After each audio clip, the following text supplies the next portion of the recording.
Live from the Business Radio X studio inside Renaissance Bank, the bank that specializes in understanding you. It's time for North Fulton Business Radio. And hello again, everyone. Welcome to another edition of North Fulton Business Radio. I'm John Ray, and folks, we are broadcasting from inside Renaissance Bank in beautiful but wet Alpharetta. Folks, if you are tired of the mega bank experience, if you're at one of those banks, you know what I'm talking about, and you'd like a bank that can deal with you in a personal way, but they're also big enough to handle the needs that you have as a business. Well, I think Renaissance fits that kind of magic combination, if you will, and I know that from working with them myself and the clients that I work with. So if you're looking for a better banking experience for your business, go to renaissancebank.com and find one of their local offices and give them a call. I think you'll be glad you did. Renaissance Bank, understanding you, member FDIC. And now I want to welcome Greg Silberman. Greg is with S.J. Gorowitz and Company. Greg, welcome. Thank you, John. Good morning. Pleasure to be here. Yeah, great to have you here. Let's talk about you and your firm. How you serving folks out there? Yeah, John. So we're a CPA firm, generalized CPA firm. Our clientele is pretty much high net worth individuals, so high income earners or business owners. Mm-hmm. And so we really focused on the tax planning side of things for our clients. We also do bookkeeping and CFO services. But essentially, everyone comes to their CPA, they want to save money on taxes. And so we're doing a lot of research around different tax planning structures, retirement structures, and essentially that's where we feel that we can be most impactful with clients is on the tax planning side. But in many instances, clients come to us with books, financials that are just in complete shambles, and we have the staff that can pick that up and kind of make sense of that as well. And I think clients are quite appreciative of that kind of service. Yeah, they find out that you can really do a lot better job if those books are in order, right? Yeah, they certainly don't like to pay the fees sometimes, mm-hmm. but it is definitely worthwhile because when it comes to your taxes, you know, if they're ever looked into by the IRS or the state, you need to have a good support system behind that, and that's what good bookkeeping does for you. It creates good support. Right, for sure. Talk about your journey prior to S.J. Gorowitz. I mean, talk about what's led you to be running your firm here. Yeah, thank you for the question. Yeah. So I always like to begin by saying that I am from the South. Southern England, right? But that is the deep, deep South, and that would be South Africa. South Africa, okay. I'm originally you really are from the South. Deep South, okay. Yeah. Can't get further south. Gotcha. Maybe the Antarctic, actually. But anyway, so I grew up in Johannesburg, okay, where I became a chartered accountant, which is the English version of a CPA. Got it. And I worked with Grant Thornton for many years in public auditing. And I proceeded to move around the world. I lived in England for a number of years, and then got to Atlanta about 22 years ago, I would say, mm-hmm. and became a CPA through reciprocity, and really followed the career path of working within a banking or wealth management environment, so kind of the in-house CPA, if you will, where I would help clients do tax planning, mm-hmm. and many of those companies I worked for had ownership stakes, as in private equity stakes in lower middle market companies. Right. And so I would literally parachute in and help out on, high level strategy, CFO type work. And so I did that for many, many years at different employers, and eventually decided to strike out on my own, built up my own practice from literally my home office, back at home as we went through COVID. Mm-hmm. And then my existing clients in my practice said, Greg, love what you're doing at the high level strategy point of view, but can you just help us file our taxes, and can you help us with bookkeeping? I didn't have the resources for that. And I thought to myself, well, maybe this is a good avenue entree to look at an existing stand-up firm, maybe look at some M&A, mm-hmm. personal, and get involved there, and also, find an existing firm with good goodwill behind it, good clientele behind it, and then service them in the same way I was servicing my current practice. So you came into S.J. Gorowitz then. That's you kind of merged your practice in. Is that it? That's exactly right. Okay. So that's a short way of summarizing 2 years of my life, essentially. So It took a long time, and I'm very happy with the firm that the former owner put together and built over 30 years. It's got a strong name in the market, a lot of value add for clients. We got good referral system and good referrals from clients. So very happy so far with the transaction. That's wonderful. Shout out to Stacy, right? Hope she's enjoying retirement. Yeah, shout out to Stacy wherever she is. Hopefully she's on the beach. Hopefully so. Hopefully so. So let's talk a little bit about these services. Are they a la carte? Does somebody how best do you plug in with your clients in terms of this menu of services, which is quite extensive, it sounds like? Yeah, so, we typically like to consider us more of a customized type solution as opposed to, one pick menu 8, 1, 2, and 3 kind of thing. And our clientele really are of that level of wealth, of sophistication, where they do need kind of, personal services. Sure. In most instances, it's the taxes and tax planning and tax filing that clients really rely on. But, if they have their own businesses, we're definitely looking at their financial statements, their QuickBooks, and there's always something that we can do to help, whether we can take it off their hands entirely. Many business owners are doing their own accounting maybe at night, and we can certainly help with that.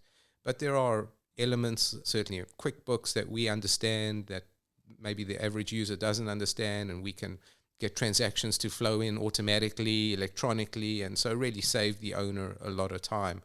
Then, as I mentioned prior, in my prior / current life, I was very much a CFO for hire type position, and I would do fractional or interim or interval, whatever you want to call it, but not a full-time CFO. Sure. And many companies, I find, do need a little bit of help. They don't need full-time help, but they need somebody to look at the accounts, to make some suggestions. Maybe there's some IT solutions they want to put in, some governance issues, some capital structuring. Raising money is always a big deal for a lot of companies, specifically if they want to raise debt, financing from a fine bank like Renaissance, for example. Sure.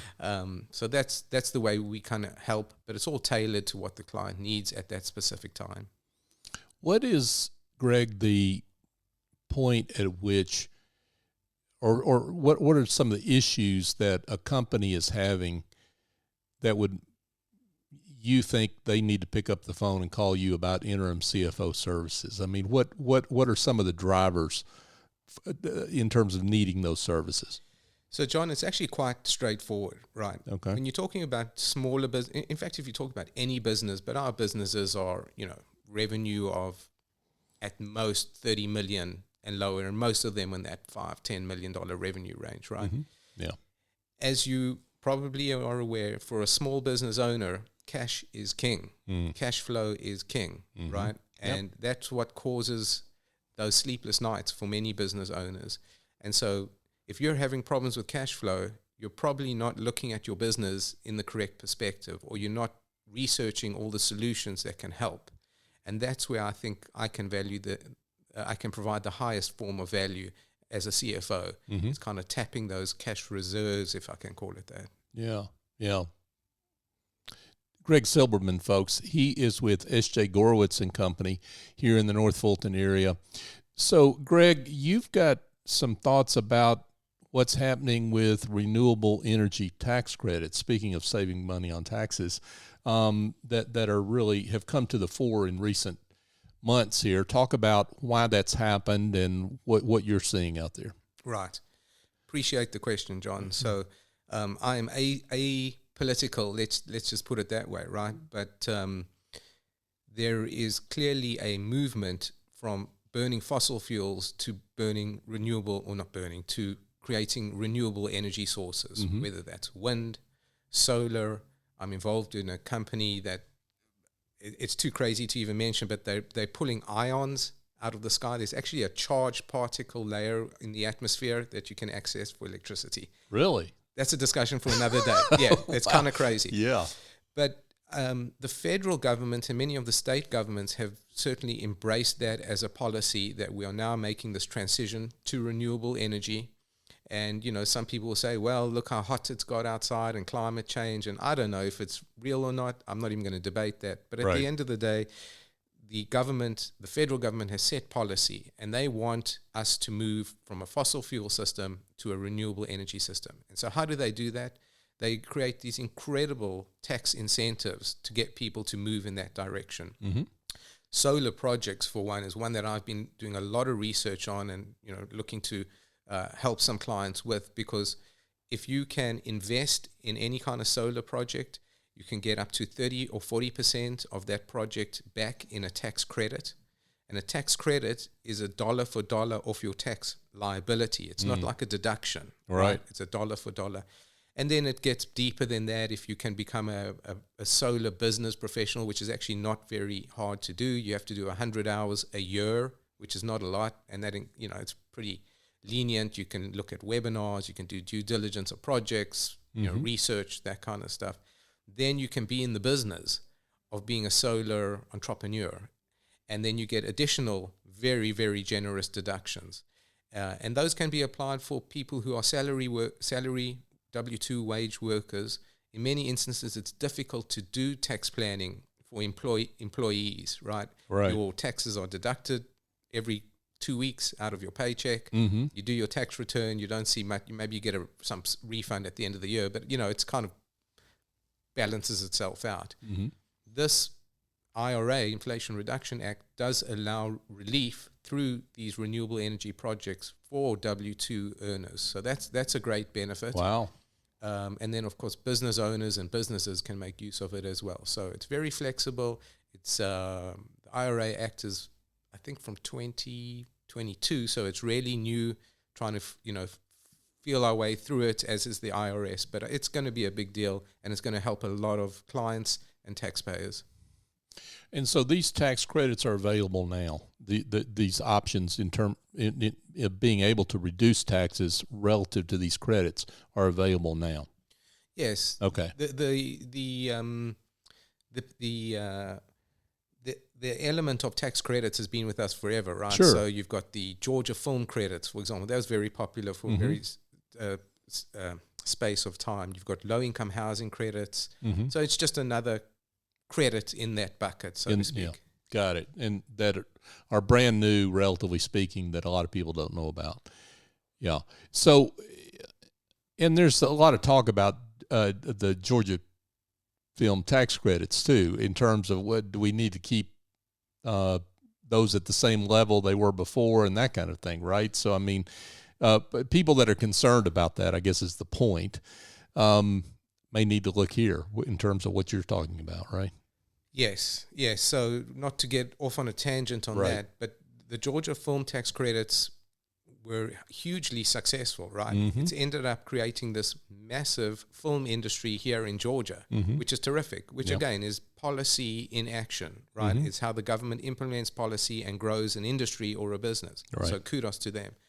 The problem is when everyone piles on, and I'm not saying this is the case, but it can be abused. I'm not saying that's the case, but what happens is when so many people start doing it, the Georgia Department of Revenue reacts in such a way and says, look, we used to audit some of the film tax credits to see if they were legit. You know what? I think we're going to audit all of them now. Right.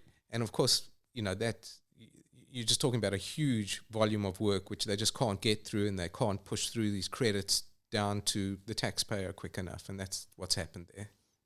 Yeah, and to your point, it's really how what I'm getting at is how new these credits are when they're newer, and the push is to incent this investment. Those have less of a likelihood of creating issues in terms of audits or right, but once they get successful, the everybody wants to put on the brakes, right? Because it's too successful. They the government never seems to get it quite right on this, right? I'll say one thing, John, and it's not around state credits, but it's around federal credits, right? And I was recently at a IRS tax forum, which is a kind of an interesting thing to go to. It's put on by the IRS, right? Okay. And they speak about hot button issues and all sorts of things. Right. And in fact, they even publish this on an annual basis, but they put out their kind of 10 most egregious structures that people are using. And the most egregious or open to fraud, I'm just going to say that openly, is the Employee Retention Tax Credit, ERTC it's known as. And I won't go into great details of what it is. And, it's essentially a COVID era tax credit. Right. So if you lost revenue, but you kept your employees on, you're entitled now to a credit. But some of the stories that the IRS were relaying to us about these credits and the fraud that they've experienced is on a level beyond some things that they've seen before. It's really crazy. Now, let me just say one thing. It's not to say that the credit is not valid and legitimate. It 100% absolutely is. Yeah. But you've got people just abusing the system and really fraudulently abusing the system. Well, and you've got folks that are popping up all over the place. I'm not pointing out anybody. I'm just saying that firms that are popping up that we've never heard of before that are pushing these credits that you have to wonder about the qualifications and they're again, not criticizing anybody in particular, but you want to be with somebody, I would think, when you're looking at that's got the credentials that you and your colleagues have when it comes to looking at tax credits and being bulletproof when it comes to an potential audit, right? Yeah. So the IRS claim, and I'm taking this from memory, but I think they say they've paid out nearly $1 trillion in credits for this. That's a massive amount of money. And even if I'm overstating it, it's the billions and billions. Right. But a lot of these promoters, and I'm saying some of them are totally legit, and I'm not saying anything about anyone's service. Right. But some things that taxpayers are not aware of is when they get this employee retention credit paid to them, they have to go back and amend prior year tax returns.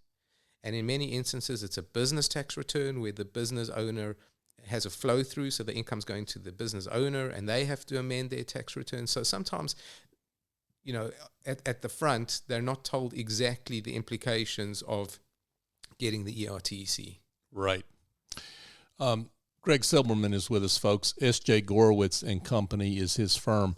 A few more questions on the renewable energy tax credits. So these are both federal and state, or just federal? They're mainly federal, okay, and they are applicable in some states. New Jersey, for example, has adopted quite a very pro-solar approach. And there are some other states as well. Not Georgia, as far as I'm aware. Got it. Give us some examples of how you're seeing different businesses implement these credits in their business. Give folks out there some ideas about that. Yeah, so it's kind of new, as you mentioned before, right? So it's evolving. But essentially, you've got companies like First Solar, for example, or you've got many solar project implementers, if I can call them that. And so these folks, need capital, or they will use the capital to do projects for people who want to put solar on their roof, on commercial property or the like. And so really, it's those organizations combined with the investment from the taxpayer that create this investment vehicle, if you will. So really, one needs to find an investment vehicle, unless you want to get on your roof, John, and start, hammering in and screwing in solar panels. But that's what happens, right? So you got these industry folks who've been doing this forever and a day. They'll put together a commingled vehicle or a company which the taxpayer will invest in, and the taxpayer will derive all the credits from that investment. And all of it flows once the project is online and actually generating electricity. That's important to know. So do you work with businesses themselves that want to make the transition to a renewable energy? Let's say they wanted to go to 100% renewable energy. Do you work with them is that part of your service or in terms of the financial and tax implications of that? I mean, certainly we can help them on an advisory side for doing that, but there are other better suited advisors who will come into your business and say, this is what you need to do to your windows and to this and that to, really kind of get eco-friendly or go green on renewable energy. Yeah, I didn't think you were installing those solar panels either, but in terms of the financial implications of that, I guess is what I'm getting at. Yeah, absolutely, we can help with that, and solar as an energy source doesn't really support itself. The cost of solar, I think, is still quite high. Mm-hmm. So without government credits, it's not really a feasible industry. It can't compete with oil, gas, energy. Diesel as an example. So it needs to be subsidized, and that's how it occurs. Yeah, and I can see how a lot of businesses they've got to understand the I guess the pro versus con in terms of making an investment there and what the payback on that investment is going to be and whether it's going to be worth it relative to what they're spending now on traditional energy sources. That's what we're talking about, right? Yeah, exactly right. Yeah, got it. So where should a business start? It's beyond picking up the phone and calling you and saying, "Hey, I want to learn more and get started." I mean, what should a business owner that is looking or somebody that wants to participate in these credits, how should they get started? Yeah. So 99% of the time, whoever's getting started is not going to do the installations themselves and do the work themselves, right? So they need to find a provider that will provide such a service. And normally with that provider will come along some kind of financial arm of that provider will say, hey, here's the vehicle that you will invest in and we'll do this, this, and this, right? Mm-hmm. So you have to go out and find those organizations. There is a lot of them. They exist. I imagine some are good, some are not so good, some you want to do business with, some you don't. I obviously keep a list of the ones I want to do business with, right? So there you go. You want to come talk to me, I guess is what you're trying to pull out of me, John. Well, I suggested that actually on the front end, but the people that want to do more homework before they call you. Listen, right? there is the World Wide Web is a phenomenal resource, and there's a lot out there. If you care to, you can go and read the Inflation Reduction Act. Not many people do. But you certainly can do your online research, and I've seen some groups that have done some great webinars actually that I've learned from. So they're out there, and I'm certainly not going to promote their name because they're competitors. No, I get that. But you've given everyone an incentive to call you if the alternative is reading a government bill. I think everybody's got an incentive to call you for sure. I have read the bill. Yeah, that's right. That's what people hire you for. Let's switch gears here and talk a little bit about estate planning and talk about. Let's just talk in general terms about what some of the big issues that you're seeing with clients that you're addressing right now that you think people need to be aware of. Yeah. So as far as estate planning is concerned, let me just be clear. We don't do estate planning. That's not really our speciality, but we'll definitely refer folks on to, more proficient people. So we know what we can do, and we know what we don't do, and we step aside from that. To answer your question, some of the hot button issues. Well, as you know, the IRS just got an $80 billion cash infusion. And I'm not sure when that money flows, but it's flowing. And we suspect that we'll see, a pickup in examinations. Mm-hmm. What I've seen is a pickup in notices. I've seen many more notices going out from the IRS to clients. And I don't know if you've ever received, you probably have, and it's probably been innocuous. But, people don't like receiving notices in the mail. And so, we're getting, I'd say that's picking up a bit. I've represented a few clients now on IRS examinations. So that seems to, I can't say if that's picking up or not. If you're concerned with an ERTC credit that you got, we don't actually do the ERTC credits, but many of my clients have done it through other providers and come back to me and say, Greg, can you help? That. So that's a hot button item. And then I think just generally, economic conditions, macro conditions, how should companies be thinking about it? how should they be planning, forward? Should they be expanding? Should they be contracting? What should they do with some of their assets? Been dealing with some clients around restructurings that, have got two businesses, for example. One's not doing so well. The other one's doing okay, but it's got a lot of real estate in it.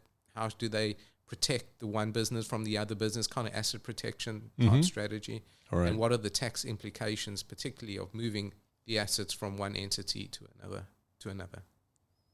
Oh boy, that gets into some complication right there. It sure does. Yeah. It can get real complicated real quick. Right. So speak to a professional would be my advice. Yeah. Don't do this without a safety harness, right? Don't try this at home, kids. Yeah, precisely. Talk about, aren't there some changes around gift exemptions and gift exemption levels? I'm not sure if I'm asking that correctly, but. As far as I'm aware, the gift exemption level is $17,000 in 2023. I'm not sure what it will be in 24, but essentially you can give $17,000 to anyone, to as many people as you want, without incurring any gift tax. And of course, there's no gift tax between you and your spouse. You can exchange assets all day. There's no tax effect. So I'm not sure if that's what you're referring to, but that's what I'm aware of. Yeah, and that's the annual, but is there what about the lifetime? Well, that's the estate tax exemption. Okay, right. Now you're putting me on the spot to quote the exact number. I think it's about $11.4 million. So if your estate is worth more than that, then you're going to be paying estate tax duties on your death, right. Essentially. Now, I will just say, just going back to the gift tax, I've been fielding quite a few questions from clients. So a lot of the clients at SJG have been with us for many years, right? And now they're all approaching retirement or entering retirement, and they're starting to go into that, I'll call it the divestation period, right? So they've been saving and investing, now you're divesting. Right. And a number of clients are saying to me, we're in a fortunate position. We want to start giving money to our kids. How can we do it without incurring a tax bill? My grandkid is, now 10, 11, or even younger, and I want to put money in a 5 to 9 plan to start saving for college, because we all know college is expensive and it doesn't seem to be becoming less expensive. So how do we do that in a tax-efficient manner? And so I'm fielding a lot of questions around divesting of assets as opposed to investing of assets. Got it. Greg Silberman with S.J. Gorowitz and Company. Greg, I'd love it if you could talk first a little bit, two-part question, talk a little bit about the types of clients that are good fits for you, those that you're particularly suited for, and then maybe share a success story, one that you're particularly proud of that helps illustrate the great work you do. Certainly. I can tell you about the unsuccessful stories. No, the success stories are harder. No, I'm just playing with you. Yeah. Types of clients. So our clientele that we can serve best, as I said earlier in the show, typically high net worth individuals, so making large six-figure incomes, need some help with tax planning. That's definitely where we can really help. And they can be W-2 wage employees, and in many instances, the perfect client to us has a business component as well. Why? Because we can get involved in the business. We can help with bookkeeping, CFO type services. But we can also kind of intermingle, we'll handle the business and the individual side. And so it's easier for us to determine where the money can flow, how it can flow, what should come out of the business as distributions, what should come out as salary and wages and stuff. So there's just more dough to play with in that instance. Yeah, and if you don't mind me jumping in here, this is something that I think some people really don't appreciate the value of having all that together with an expert like you, right? Because there is so much interplay that you really have to think about how a decision in the business is going to affect you personally and vice versa, right? Yeah, so many individuals, when they start a business, they'll form an LLC. That's typically the go-to. Yeah. And when you register your LLC with the IRS is going to instantly say to you, okay, if it's just you, you're going to report the financials on your 1040, your personal tax return. If it's you and a partner, you're going to do a partnership return. So all the net profits are going to flow to you plus some at the end of the day.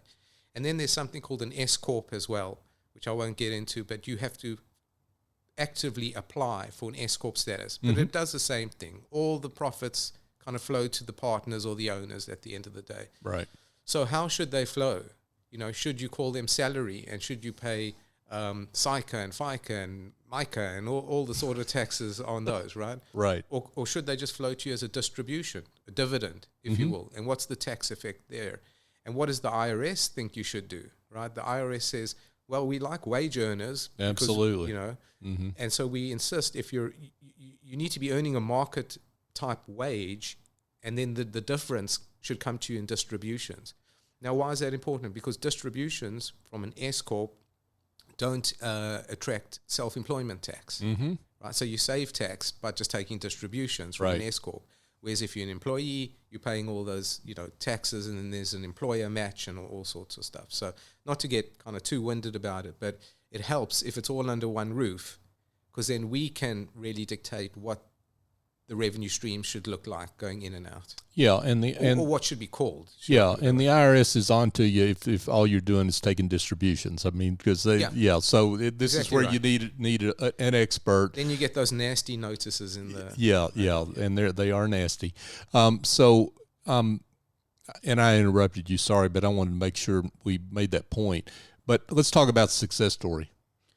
Maybe one that's illustrative of your great work. Well, I mentioned earlier that Ionosphere company that I'm kind of fractional CFO on, and that's been a great success. They're still in R&D mode, but they're really looking promising. And I've helped them raise a little bit of extra funding where possible. It's very much in vogue with the VC community, so I've helped them interact with the VC community. We've got hold of their books and started cleaning it up. So most startups, as you probably realize, really happen in a garage setting where the founder is doing the bookkeeping. And the difficulty is when you start attracting external capital and you start moving up the stratosphere to the venture capitalists and the private equity, you need to have better records and more reliable records. And so in this particular instance, we took the bookkeeping in-house. We've really polished up the financials in a good way. And then we've also put the owner on notice about, where the cash flow is, what the cash burn is like, and, when are we going to run out of money? Right. So I think it's given him the reins to the business and given him a lot more confidence as to, how he can manage the business, what he can achieve, when it can be achieved, etc.